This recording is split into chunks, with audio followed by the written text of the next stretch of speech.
So yeah, boom, new day. New day for y'all. Same horror story for me, same nightmare for me. I'm shackled from head to toe. Arms behind my back, shackles around my ankles. Got two white men pushing me, telling me what to do, where to go. At that point, up until that point, I was never a criminal.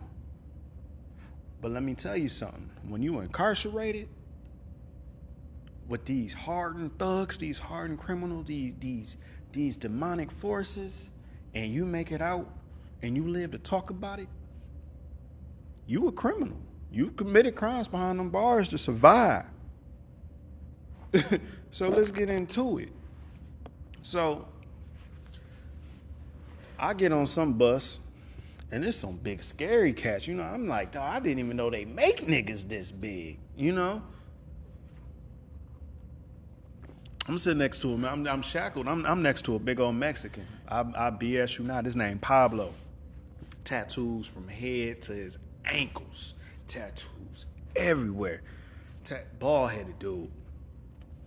Everybody on there quiet or anything. But I'm gonna tell you about this guy later. So we get off. As soon as we get off, a broad breakout. I'm the littlest. I'm a $175. These cats at least 230 and up. Most of them over 6 feet tall. So anyways, I go in. They do the whole little search thing. I don't even need to get into no details on the search. They make sure you ain't bringing nothing in. Clearly, they had to search you before they shackled you anyway, right? Right. So I get in there, and I realize this is not the place for me. Jail, prison, any type of incarceration at that point was never a place for me because I was never a real criminal.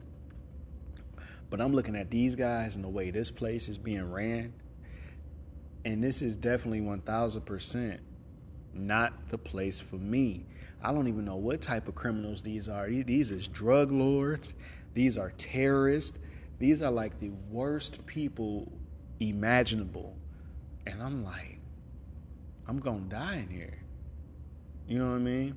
So then they get to separate you by like your it's like a dorm. It's like a dorm setting, and they get to separate you by like your like sections. Like they got A through J, A, B, C, D, E, F, G, so on all the way till you get to J. So I'm in C. I'm in the C dormicile, and the cat's not as big in C, but they still some big cats. Now I'm a pretty decent size, but I'm pretty short. I'm about 5'9", 175, but I'm try me if you want to. So, the cat's mugging. I don't know what's going on. I'm terrified. I'm like, I need me a weapon. I can't just fight these cats off, man. So I learned what the homies told me when I was in the what you call that thing back in the day? It was like boot camp. And they told me when they was in jail, they used to sharpen their toothbrushes or whatever. So I got to that. I got my toothbrush and I just got to sharpening, and I made sure they seen me. I'm ready for them. I made sure they seen me sharpening my toothbrush. I just kept working on it and working on it and working on it. So we go to lunch. They call it chow. And, it's a bunch of garbage. It's like a little roll, some green beans, some orange looking mush. It smells like sweet potatoes, but it don't look like sweet potatoes to me because it's like light orange. Almost like a white orange, like a white creamsicle type of deal. And, I eat the bread. I wasn't really messing with nothing else because in my head, I'm getting out of here. I ain't doing nothing. I'm innocent. What am I here for anyway? Oh, yeah. I'm facing the L. Cassandra dead.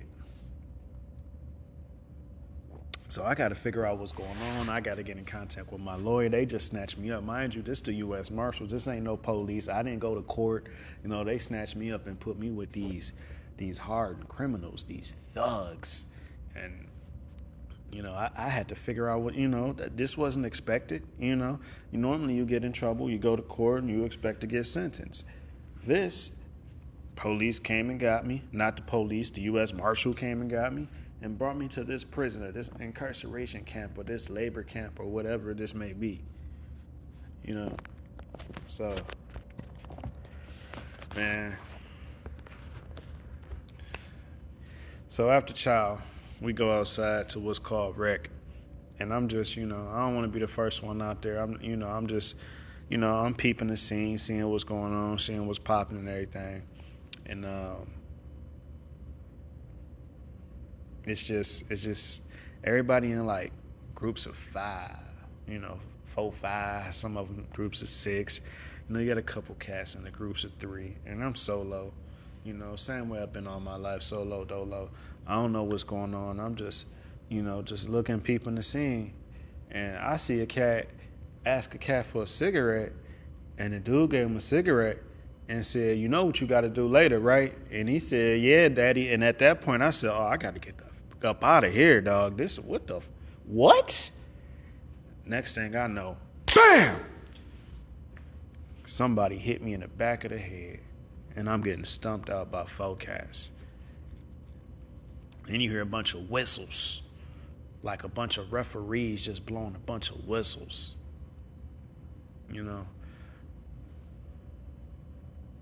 Next thing I know, I hear what would sound like a gunshot. I guess they shoot rubber bullets up in there. I'm laying on the ground, cats getting lit up by rubber bullets. And they come in there and zip tie all of us. I don't know what happened. I didn't know who the cats were that hit me until we was all zip tied.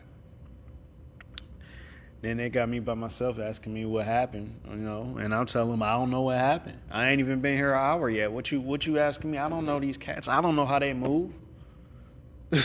Apparently they asked all them other cats what happened. Ain't nobody say nothing. I ain't say nothing. I unknowingly just gained a bunch of respect from the cats that jumped me. Anyways, so I'm in solitary. They put us all, we all in solitary. I'm in solitary for like, I don't know, 2-3 days. I get out of solitary. I go back to my little domicile, and this cat named Reggie walk up to me. And, I think he trying to, peep me out, whatever. And he say, man, them cats that jump you, right? That was a hit, boy. And I'm like, what you mean that was a hit? I don't know these niggas. Yeah, they was trying to take you out. But they respected the fact that you ain't snitch.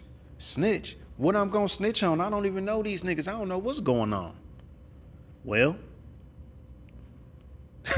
you better talk to Frankie. Frankie? What you mean I better talk to Frankie? Well,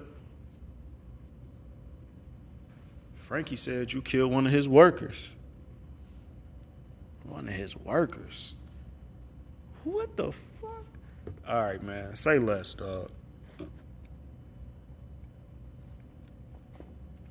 Y'all, what I'm about to tell y'all on episode 4 is going to blow y'all mind. Episode 4 is when everything hit the flow. Everything. I just got to leave y'all with this right now so y'all can get prepared.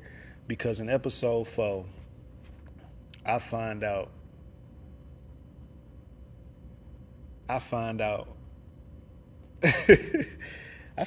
who Frankie worked for.